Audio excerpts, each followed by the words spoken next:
Welcome to the Check Your Head podcast, Mental Health for Musicians, the podcast where notable musicians come share their personal stories and their solutions on mental health.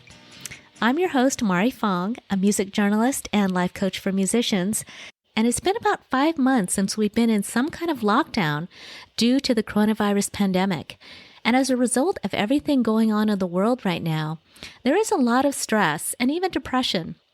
But never fear, the Check Your Head podcast is here, and today we'll be talking with a talented vocalist and keyboardist who plays for the industrial electronica band IAMX and also for Bullet Height, her electronic rock collaboration with John Courtney. This incredible musician is Sammi, who shares her story of depression and living with attention deficit hyperactive disorder, or ADHD, as well as her solutions for these conditions. Afterwards, I'll be talking with singer-songwriter Kat Jensen, a featured guest on an earlier Check Your Head episode, about how to recognize depression and ways to help others and yourself recover from this potentially fatal condition. Now, we start the interview with Sammi talking about her social media post in 2017, which resulted in a surprising and overwhelming response from her fans. I wanted to start with a Facebook post that describes how you felt in the depths of depression. You know, it was kind of a mix between me being at my absolute wit's end in the darkest place that I had ever been, and also a friend reaching out to me, a bandmate of mine, reaching out to me and, recognizing that I wasn't myself. She basically sat me down and, was very, very matter of fact. She was like, "You are not yourself. What's going on? Are you okay? Like, do you need help? Do you need to talk about anything? Because your performance, you're so distant." And everything that she was saying to me, it just hit the nail on the head in a way that I couldn't ever explain it myself. And it just unlocked a whole flurry of emotions that I had been suppressing for years. And I had never been confronted like that before. So for me to be able to have that release, and to have such a strong-willed friend that was willing to sit there and listen to me, regardless of what the outcome was going to be. She genuinely cared about me and my state of being, and for no other reason other than she could tell that I was having a tough time. I don't think I would have reached out myself because I had become so complacent in that feeling, in that feeling of depression, in that loneliness, in that disconnection. Well, I think that disconnection makes you want to withdraw because you feel so out of place and so not like yourself that you do want to hide away. And so that's very true. For me, and I'm sure like a lot of other people feel, it's difficult when you're going through the feelings of depression to want to reach out because you feel like you're a burden, and you feel like nobody wants to hear your problems, and you feel like you don't want to bother anybody with what you're going through because why should they care? And those are all very normal feelings. Those are telltale feelings of depression. Right. And especially that feeling of being a burden on your family or your friends and kind of feeling worthless. And it's that feeling oftentimes that can get people in trouble and have them hurt themselves. Your post was so vulnerable. I don't know if you mind if I read it. Please do. Because it reminds me of it's going to open up a time capsule, but it would be great, yes. Anyways, it starts off, it says, "I'm not going to lie. This has been one of the hardest mentally and emotionally challenging years of my life. This was the year I fell into depression. A sticky black mass of weight, I feel it's haunting my everyday existence and seems never ending. The weight is suffocating at times.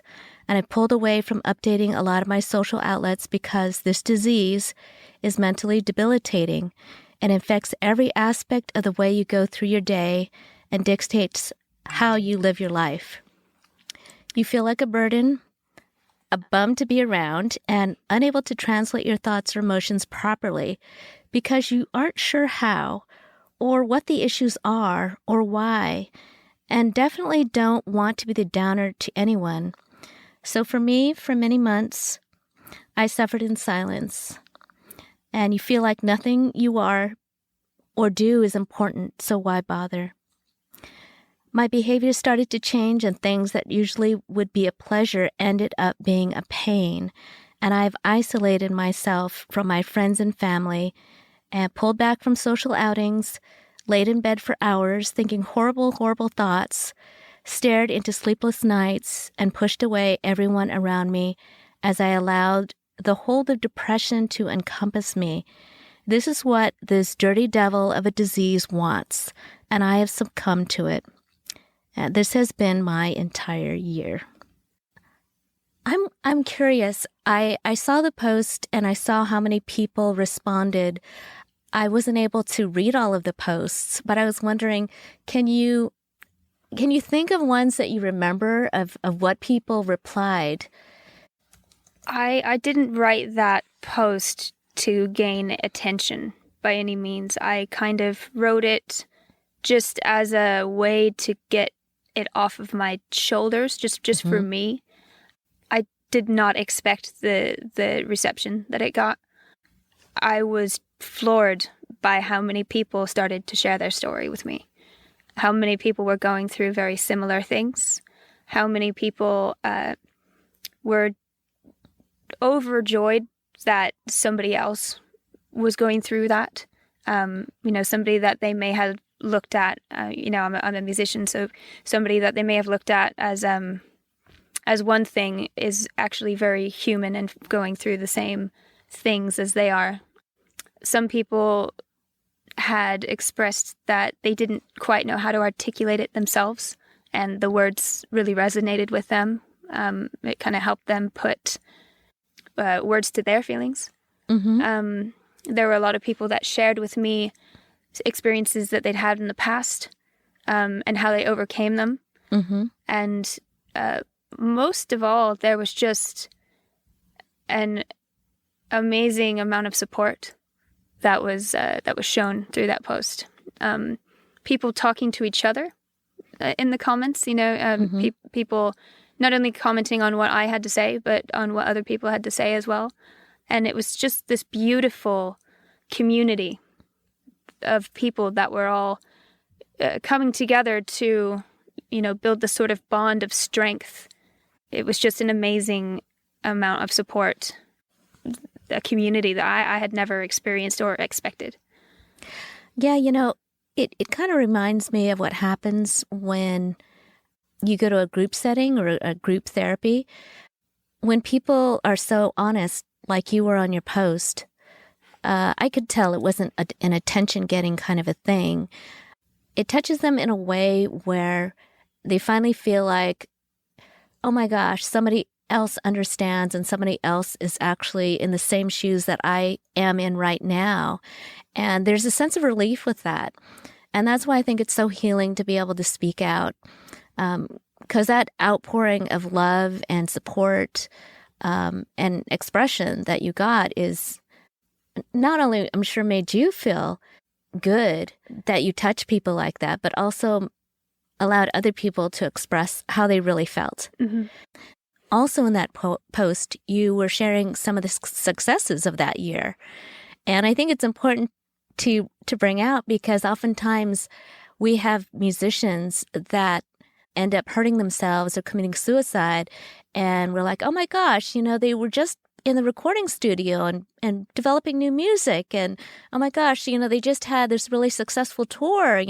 It seemed like everything was okay on the outside with these successes. Yet behind the mask is a whole different scenario.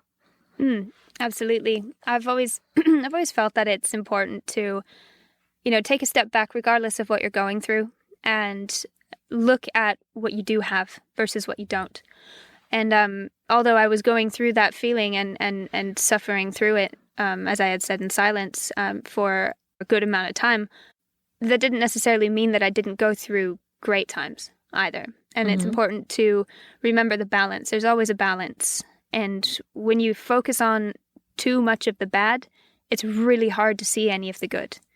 And it's quite a task, but it's something that people have the ability to do if they just kind of remove themselves from the situation, the immediate situation, and say, okay, look, just even at the very basic primal level, at this moment, I'm wearing clothes and I have a place to live. Mm-hmm. And you just start off with the things that you're thankful for and the things that, you're grateful for. And things don't seem so bad on on that sort of surface. And even for a temporary relief, you're not so much focused on the bad because you are trying to remember what the good is. And that really, really does help bring the balance together. And it's work, especially when you're not feeling well. Oh, yeah, it is so much work. It's a lot of work. It's very hard. Actually believe that and be reminded of that. What do you feel sort of got you into that state in 2017? What kind of led up to it? I think it was a mixture of a lot of things. I was living abroad in Berlin. I think that was my 4th or 5th year that I was there. And I had an amazing group of friends, a great community. I wasn't quite happy with where I was, I suppose. I didn't really want to live there anymore. I wanted to move. My relationship that I had was going south as well, which it does. You have to take into consideration that is, a catalyst, definitely, when you spend a lot of time with somebody and it's not going great, and it's kind of slowly dying. That's never a nice feeling.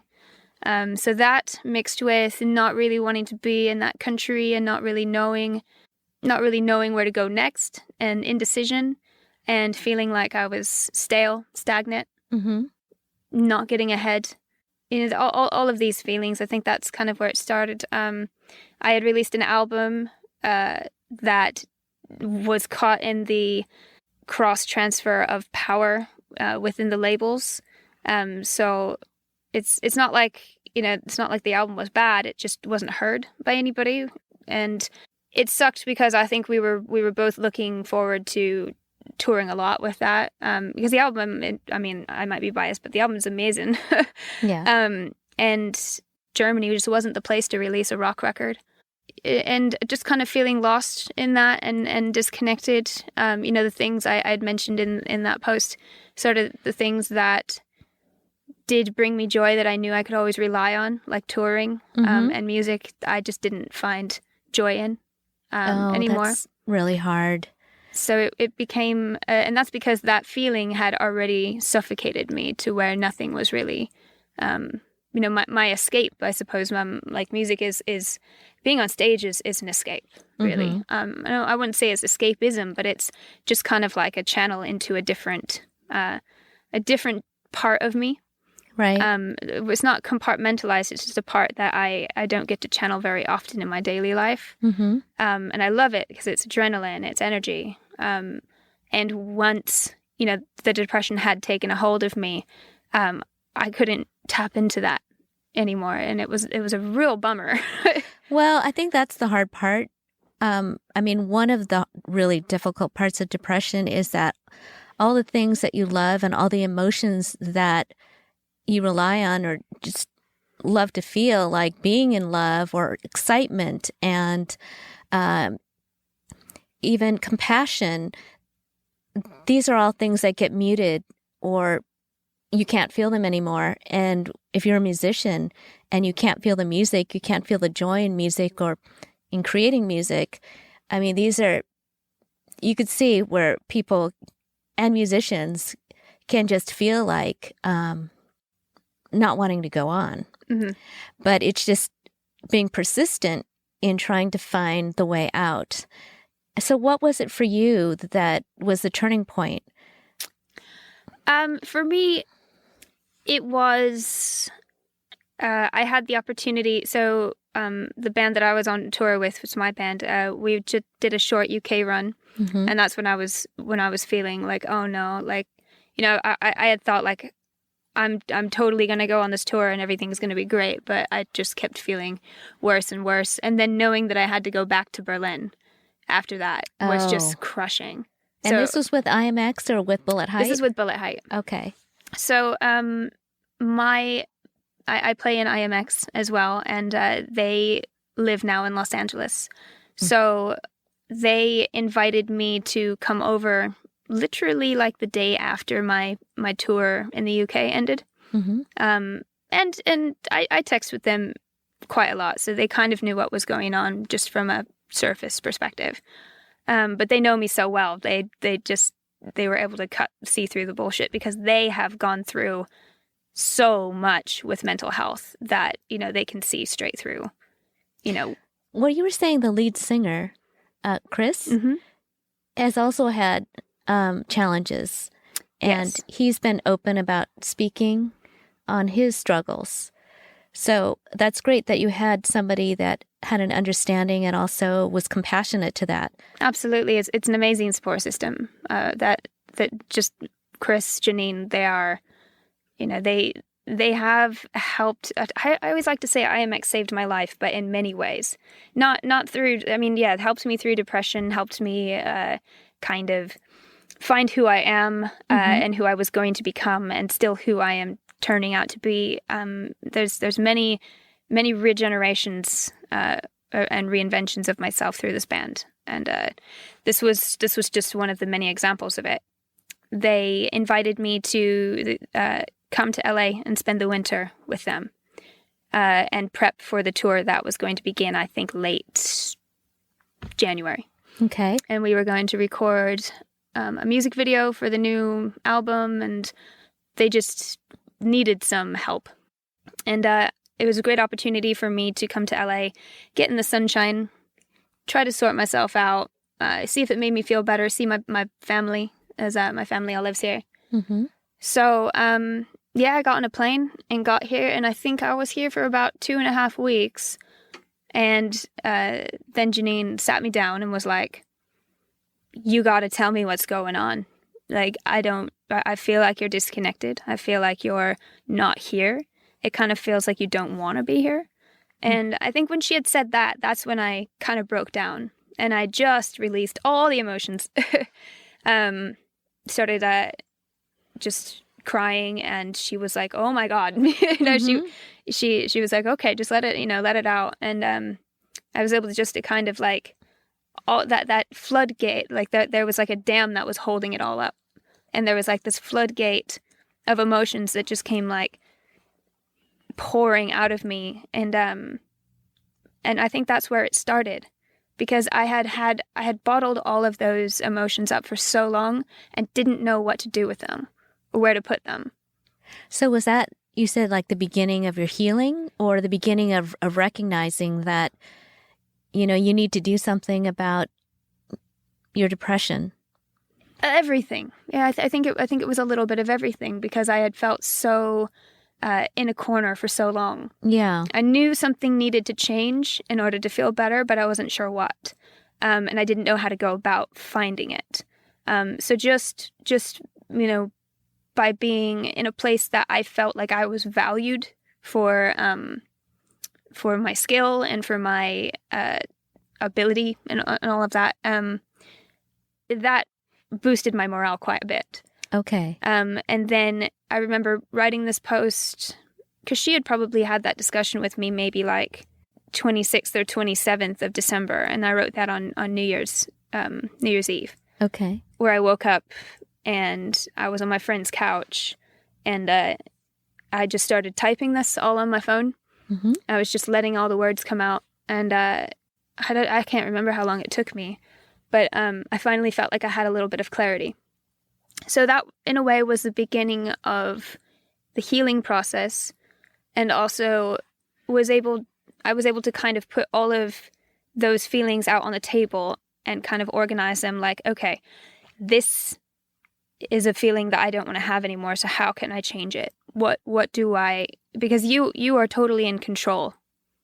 And with depression, you don't realize that you are in control, that you can be in control. You feel like it's out of control, that you can't. And once you are able to kind of flip that perspective and realize that you are the master of your destiny, only you can control what happens. Your drive, your initiative, all of that is what makes up where you will go. And if you need to get out of a situation, then the only person that can do that is you. So what was the first step for you to find out what would work for you to turn things around? I think with the feeling that I had being in Los Angeles, just being in a place that was familiar and a place where I felt valued, just for what I can offer, whether it be through work or I just felt more at home, more familiar. Mm-hmm. And when you're going through depression and you're feeling really alone, and like you can't relate to anything, you will glom onto any sort of familiarity. And I think I really just needed to be around that first. So that was the first thing that I think started to help me turn myself around, was to, be in the sunshine, be around, you have no idea how much sunshine affects you. You really need it. Yeah. I mean, there are people around the world where they have 6 months of darkness, Mm-hmm. and it really does affect, and people end up having to take antidepressants or have sunlight therapy. But the other thing is, your atmosphere, despite how you might be as, your personality, if you go to another place, like another country, that country has its own atmosphere. And no matter what, it can really envelop us, and it could affect our moods. So I would think, on top of the fact that you weren't at home, you were also in a country that you just never quite adapted to. I don't want to say adapted. That's not the word. I'm a very adaptable person. That's why I can be a touring musician. It's like I never acclimated. That's the word. Didn't acclimate in the way that it would make sense for me to stay. So I kind of always felt like I was in transience. I see. And for me, I mean, maybe it's different for some people, but I hate that feeling of being uprooted and kind of just floating around. And for 5 years, I loved it for about 3 of those years. Okay. Because it was all new and it was all exciting and everything, living in a different country, I'd 100% recommend it to everybody, just so that you can get out of your comfort zone. But yeah, when it started to become negative, was when I knew that I had to do something, but I wasn't quite ready to find what that was yet. And as I had mentioned, like, I was in a relationship that I had stayed in.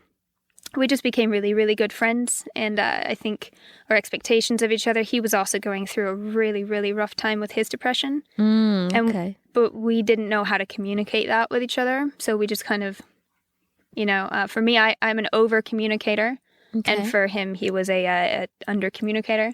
Oh. So it was, we look back on it, we're really great friends now. I mean, we always have been, but back in the moment, it was very emotionally volatile. Okay. Just because, when you're not understanding the person that you're closest to, you feel very much a stranger in your own house.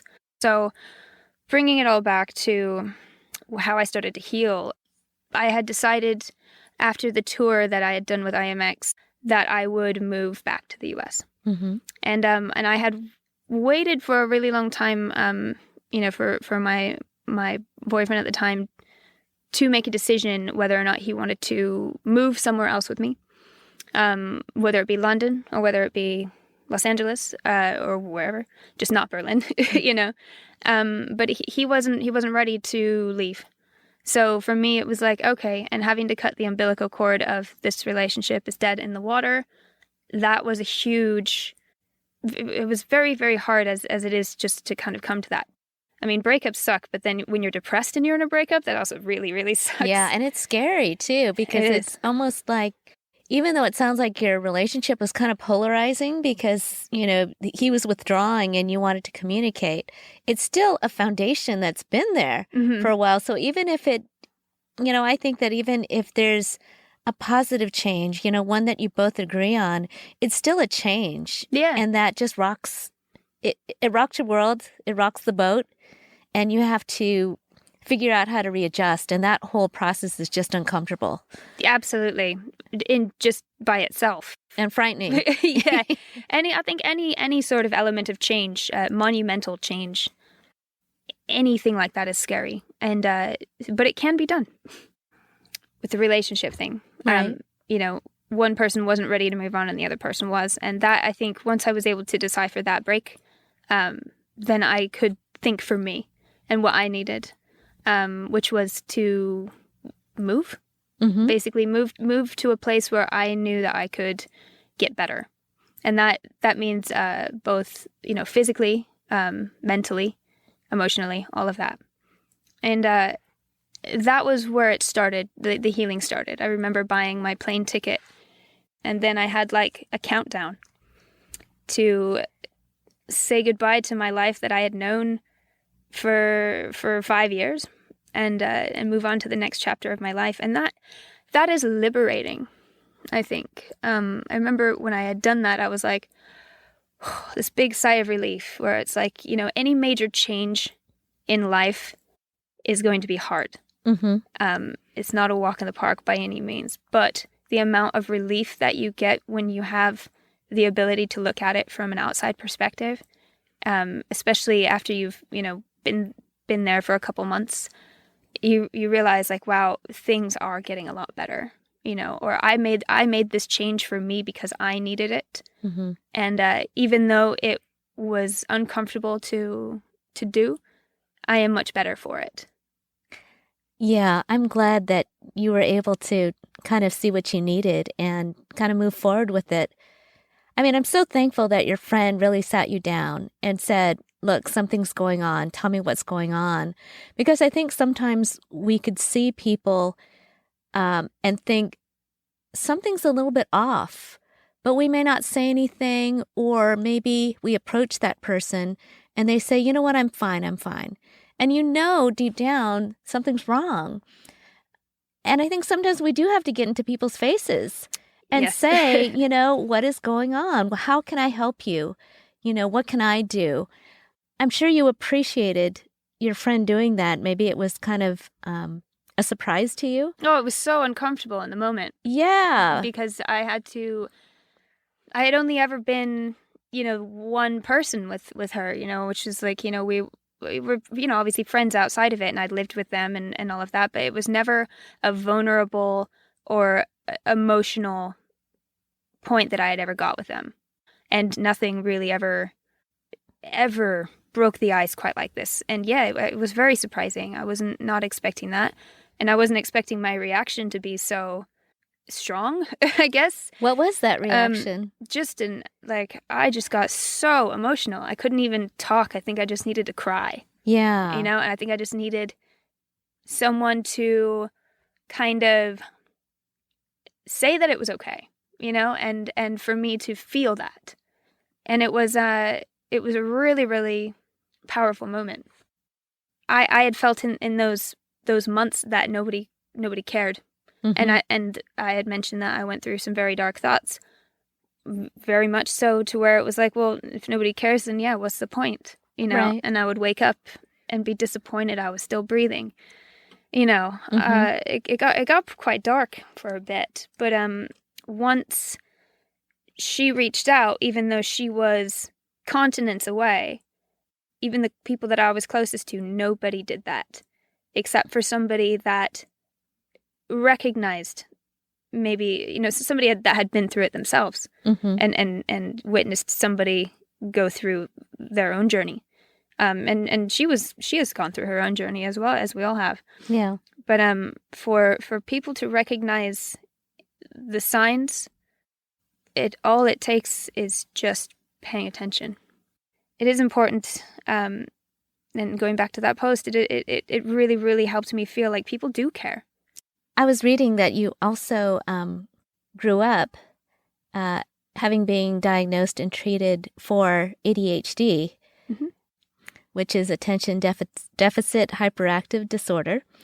Was that something that you had noticed as something that wasn't quite right, or was it something that your parents noticed, or what was going on with you? It's funny you ask that, because I've been on and off that medication for most of my life. I was diagnosed when I was 8 years old. Whether or not, I think my standpoint is a little bit different now than it used to be. I used to kind of just think that it was an excuse for bad parenting. But I look back at my, because kids just want to be kids, right? But then I look back at some of my remarks that some of the teachers had said in school, and the general gist was, she does whatever she wants. She does whatever she wants, Mm-hmm. and she's not able to focus on what we are doing. And so, looking back at those, from a, I guess, adult perspective, I was able to recognize that, it wasn't just bad parenting, because as soon as I became medicated, the remarks started getting a little bit better. I started going from like a satisfactory remark to oh, she's actually very bright and she does care. It's not that I never cared. It's just that I didn't so much care about whatever they were talking about right at that moment. Yeah. And once I remember becoming medicated, I'd have to go down to the nurse's office. So I would take a pill in the morning, and then I'd go to the nurse's office where the nurse would administer the pill to me.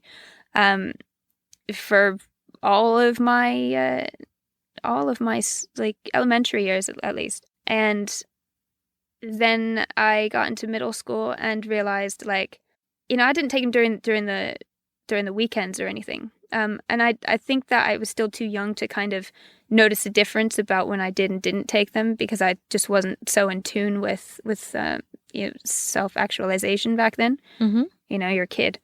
But as I moved into my adult life, and this probably had a lot to do, not a lot, but it probably had something to do with how deep and dark into my depression that I got. For me, I am not happy unless I have all of my plates full and I'm spinning them. I'm not happy unless I have like 7 irons in the fire and, a full schedule. And that's just because I am so motivated to be productive. And when I was not taking the medication in Germany, so in my adult life, I've gone on and off from taking it. And when I was in Germany, so they don't prescribe that over there. And I was like, I don't need it. It's all fine. It does. It is a disease, in that way. It's a mental behavioral health issue. Mm-hmm. My brain just isn't able to connect the dots on how to start and finish one task. I have several tasks, and I start one, and then I move to the other one, and task 1 never gets finished. And then I go over to task 2, and then I get distracted by something that's in the next room, and then task 2 doesn't get finished. But then I realize that task 3 that I started last week, I've got to do. It's so very scattered. And something else that comes with that is I get very, very down on myself, even still now, when I feel like I'm stale or stagnant. And that is because I have this natural ability to just go and do as many things as I can within the hours that I am awake. Mm-hmm. And that's the only way I feel that things get done. And when I am unable to do that, I'm able to recognize it now. But when I'm unable to do that because of one thing or a next, or I'm not medicated, my mood goes down dramatically, and I start questioning everything. See, that's really interesting. So with the ADHD, when you're off medication, you find that your emotions kind of do a roller coaster. They kind of do. They're not as stable. Are you saying there's ups and downs, and sort of unexplainable ups and downs, would you say? Yeah, I mean, it's Adderall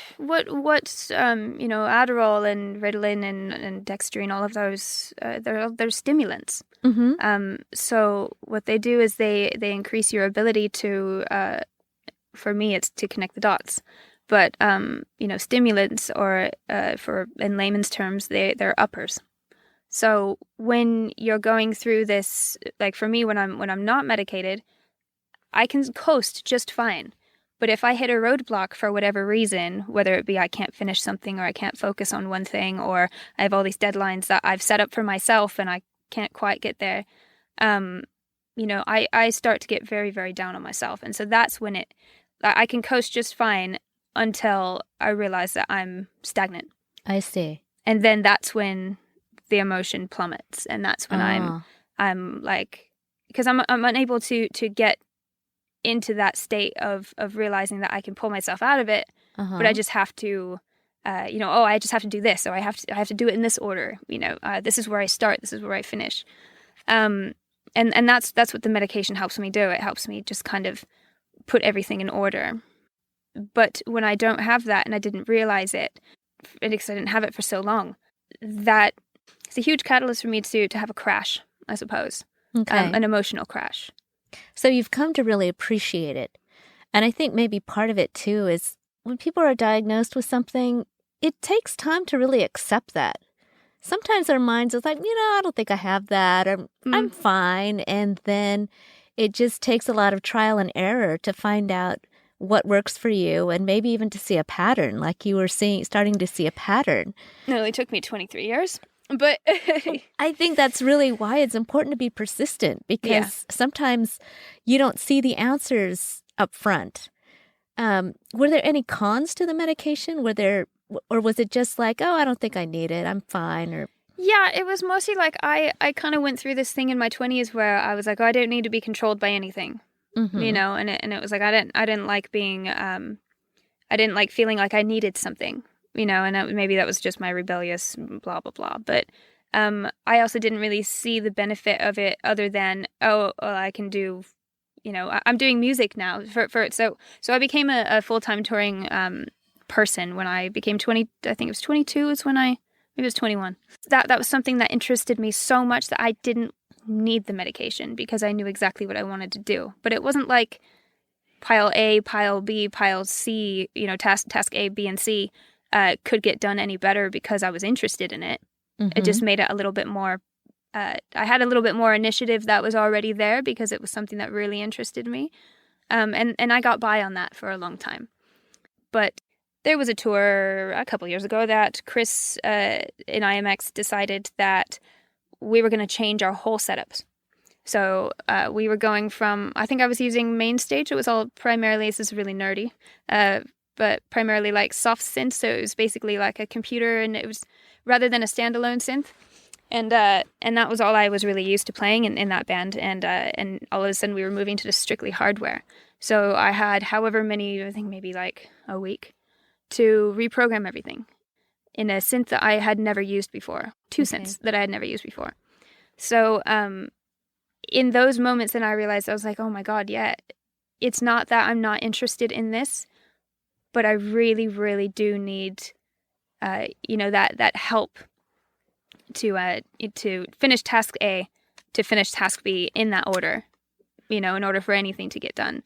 And it did take me a long time to kind of realize, like, yeah, well, it's not like they diagnosed me with this because it was, fun, or just because like I was a child that might have had a bit of a rebellious side. But no, it's because I did come to terms with it. I really just need it to function, I suppose. Okay.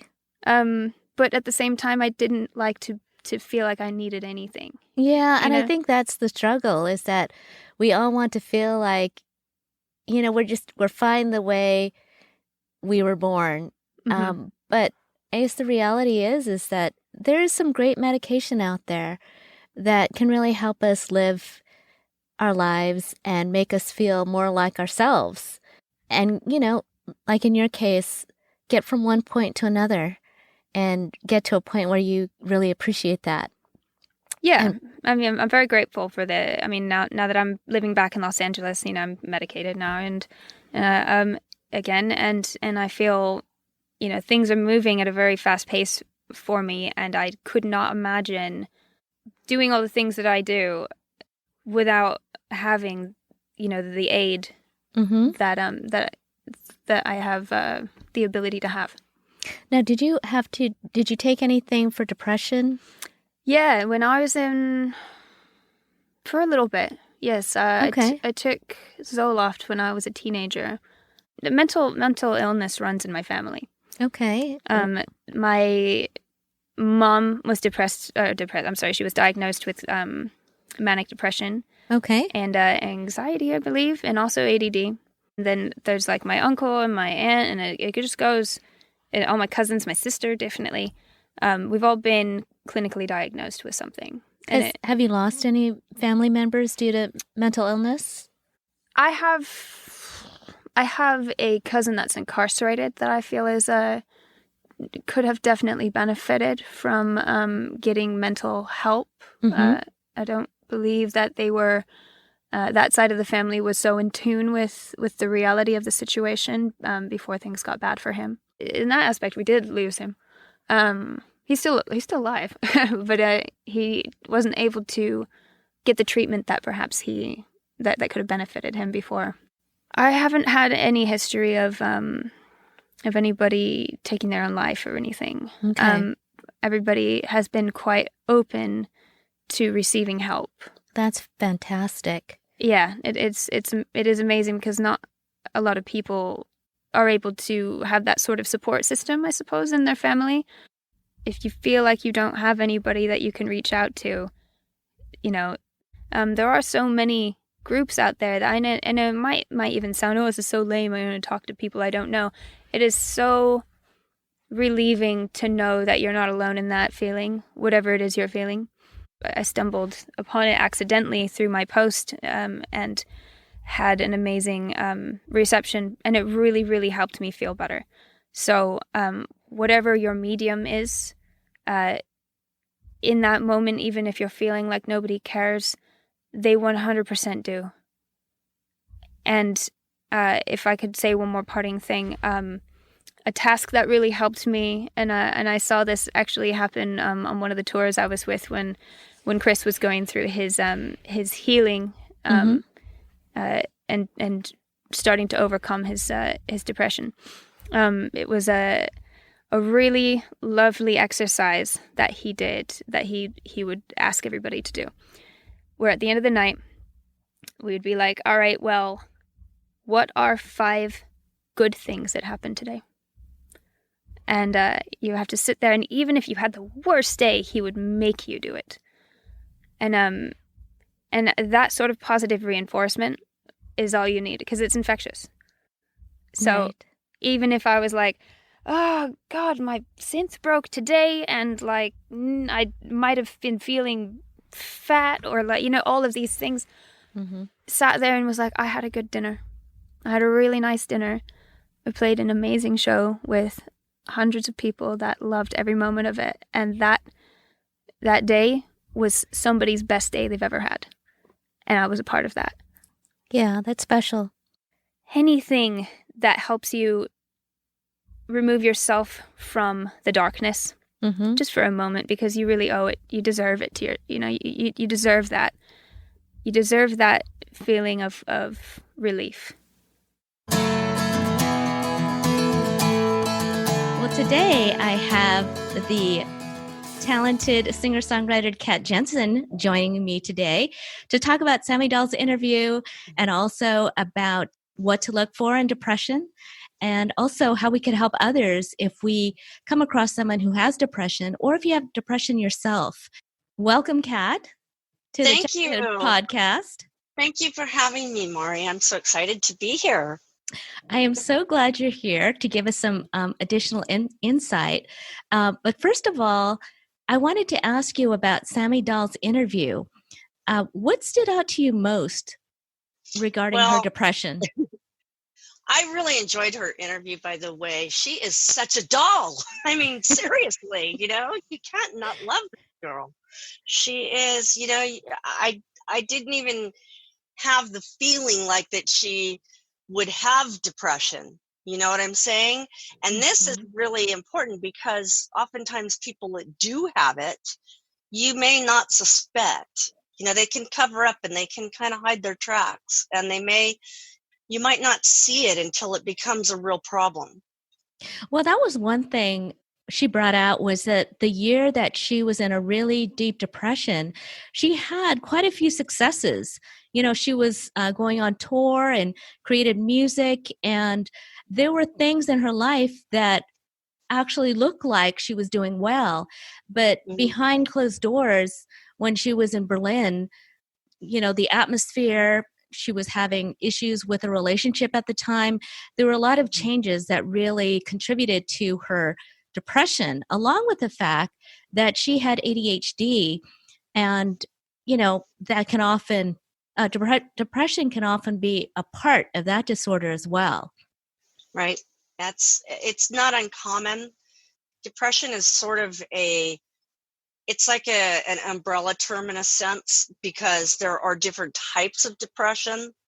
I think we've all experienced depression at one time or another, and you may have family members or friends that say, oh, well, depression's no big deal. I get depressed too. Just get over it, right? And it's really not that simple, because depression, wears many faces. And, and people that suffer with it commonly lose interest in things. It's difficult for them to identify with who they are. As you said, she had many things to be happy about, many successes to be happy about. But when you're going through something like this, you don't identify. It's very hard to feel, appropriately for the situation. You want to crawl up in your bed and just do nothing and disconnect when you have everything in the world to be happy for. And then that doesn't make sense. Yeah, that could kind of, contribute to the confusion and also maybe the guilt. There might be people that say, oh my gosh, everything seems to be going so well for you. How can you be depressed? Right. Snap out of it. Right. Or, you need to stop feeling this way. If we could all do that, we wouldn't have conditions like depression. Exactly. And we've got to remember too that depression can be a fatal disorder. I say that because we're going to go over the signs and, what to look for, whether you have depression or somebody else is going through it, so that when you come across those signs, you can do something. And then we're going to talk also about what we can do. And, right now we're in the middle of this coronavirus pandemic. We have to get a little creative about how we show our empathy and our sympathy toward people that are suffering right now. It's stressful. There is a lot of stress to live through a pandemic. There's the economy, and there's the fears of family or getting sick or whatever. What do I do? Losing your job. Right, losing your job, or being forced to reinvent in an area where you can't even really barely talk to other people in person. It's difficult, and we are going to see some of these things. People might have they might genetically have maybe a gene that does carry depression. We know that there is a strong heredity that goes with this, and sometimes it will not express, but it might express if you're under like some sort of stress. And right now we're all under a lot of stress. I just want to mention a couple other things, like if you have a physical disease, cancer or heart disease, there could be hormonal changes that cause depression. There's Absolutely. Even thyroid disease. If you have a problem, get your thyroid checked. Sometimes people, as simple as going and getting a blood test, and they don't even know that their thyroid is off and they're depressed. Exactly. And puberty is a time where often mood disorders can come out during those times. We all also heard about the baby blues after people have a baby. Their, estrogen, progesterone, all of that goes crazy, and they can have a bout of serious depression. Right. This is kind of why I said it was the depression. When you call it depression, it's sort of an umbrella term, because you're talking about these symptoms or the things you might feel, but there could be other causes. We oftentimes talk about nature versus nurture. We're seeing now that it's more nature and nurture. So you may already be predisposed to something, but you may never ever have an episode. But you may be predisposed, and you go to Germany to go gig somewhere, and all of a sudden you're getting really more depressed than any of your other friends, and you don't know why. Well, that was one thing she said, was that she was taking medication for ADHD on and off throughout her life. But in Berlin, they don't normally medicate for ADHD, and so she stopped taking her medication. And she noticed that when she came across roadblocks or challenges in her life, that it would, more likely trigger a depression. And that's exactly what happened. The other thing was that the change in location, just a change of seasons. We're talking about seasonal affective disorder. Right. You have to acclimate to a different place. And, in some of the northern countries, you don't get as much sunlight. And we know now that seasonal affective disorder is a true thing. It affects people they don't get enough sunlight. Oftentimes, light therapy can be helpful. So, but you have to be aware of these things. Oftentimes we sit there and say, well, I don't know what's wrong with me. I'm just going to, camp on the couch and I don't want to move. You don't know how to treat yourself. Yeah. And that's the hard part. But let's talk about some of the things, the symptoms that she had that were very typical. Like, for instance, she talked about a hopeless outlook, just kind of like feeling like a burden to everyone. And that's it. It's like you don't feel like doing anything. And oftentimes you can't. Your mind is not working properly. Everything seems difficult to do, even the smallest things. And she lost interest in her music. She lost interest in creating music and playing music. And that's when her bandmate kind of sat her down and said, you know what, something is going on. She noticed a difference in her personality. And that's one thing to really be aware of, is somebody changing their personality, withdrawing, not showing interest, maybe even somebody who's active on social media, and then all of a sudden you just don't see any more posts. You may want to check in on that friend. Right. You're right. One thing I do commonly say about depression in general, or any mental illness really, is that it's like a thief in the night. It comes in and it just steals from you, and it steals your the thing that means the most to you, which is your creativity, your feelings about interaction with your family or with your friends, or there's a definite change that happens, and it's really miserable. But it is a lot like having a thief just come in and take from you the things that mean the most to you in your life. Yeah, the things that you love. And I remember when I was in the depths of depression, I couldn't listen to music anymore. And that was so sad for me. I didn't want to go to live music anymore, which is something that I love, because I couldn't feel anything. I couldn't feel those positive emotions. And that's the feeling of disconnection. All I could feel were the bad emotions, and she was talking about the thoughts in her mind when she would wake up in the morning and say, oh gosh, I'm still here. It's those bad thoughts. And it's the disorder. Those are old tapes. They're old tapes that kind of get played within your head, and you start listening to all that chitter chatter.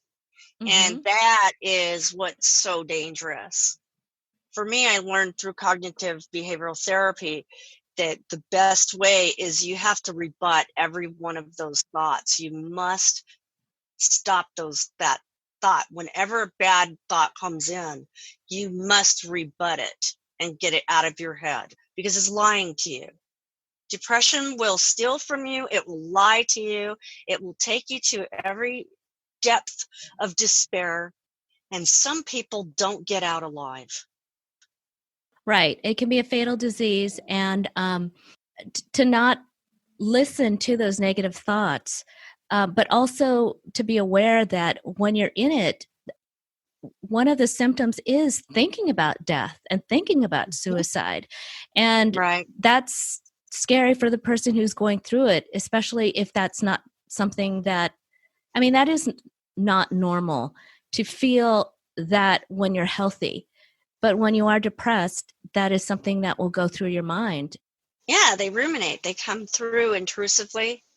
And, somebody who's on the outside looking in would say, but you have so much to live for. I mean, look at people like Chris Cornell or these people that have so many things to live for. There were a lot of musicians that at the top of their game, they ended their life. Amy Winehouse and Kurt Cobain. Kurt Cobain, it really comes to mind. I mean, because that was just so brutal. And sometimes the thoughts are very impulsive. And if you have ADHD and you have trouble controlling impulsivity, you may have a higher risk.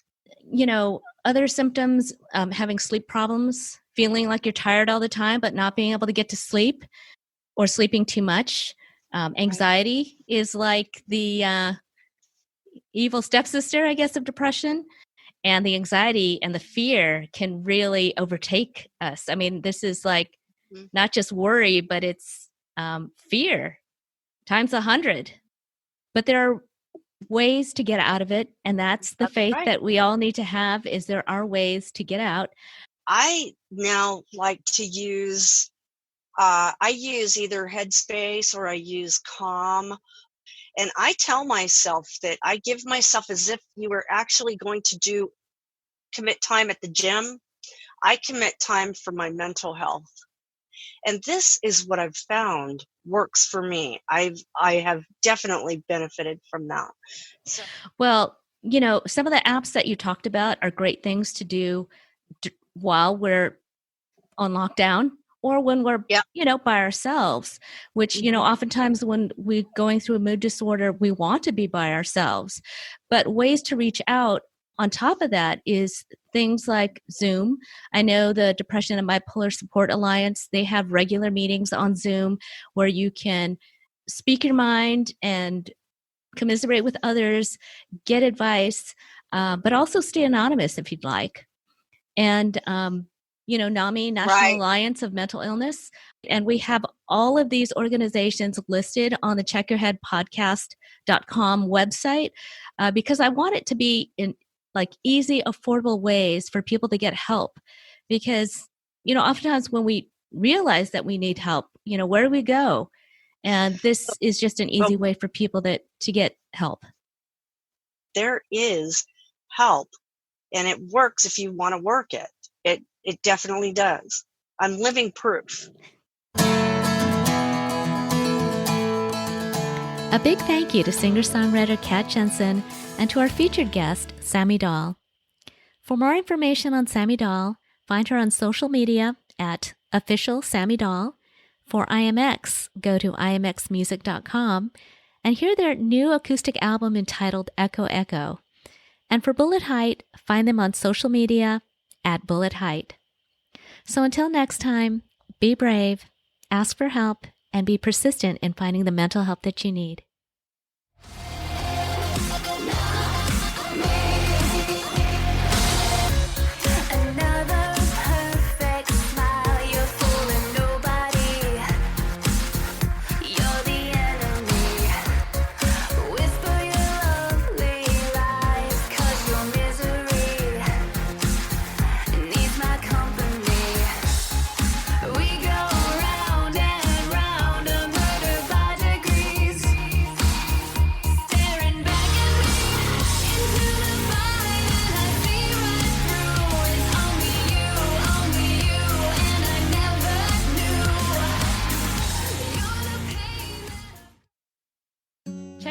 is kindly supported by DBSA San Gabriel Valley, Lemon Tree Studios in Los Angeles, Blue Oak Podcasting, and other kind donors and sponsors. Visit checkyourheadpodcast.com where you'll find more resources for mental health. Subscribe $2 to our podcast on our Patreon page, and be our friends on Facebook, Instagram, and Twitter. Check Your Head Podcast is a 501c3 sponsored nonprofit with all donations being tax deductible. Thank you so much for listening.